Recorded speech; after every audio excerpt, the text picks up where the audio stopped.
कीर्तन 130 Sam 130 गुंडा येतावन सर्वेस्परा हांव तुका उलो मारतां. सोम्या आयक म्हजो ताळो, म्हजे विनवणेच्या ताळ्याक तुजे कान शीत दिवं.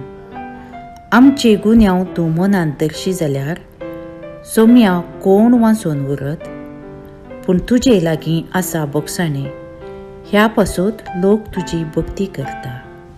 सर्वेस्पराचेर हांव विश्वास दवरतां, म्हजो आत्मो ताच्या उतराचेर विश्वास दवरता. फांत्या काशेवन रावतेल्या पहारेकरा परस चड आत्मो म्हजो सर्वेस्पराक आशेता. फांत्या काशेवन रावतेल्या पहारेकरा परस चड इस्रायल सर्वेस्पराचेर विश्वास दवरूं. कित्याक सर्वेस्परा कडेन आसा काकूळट, ताचे लागीं आसा तारणाची बर्ती. इस्रायलीक तो सोडयतलो सगळ्या ताच्या पथकांतलो.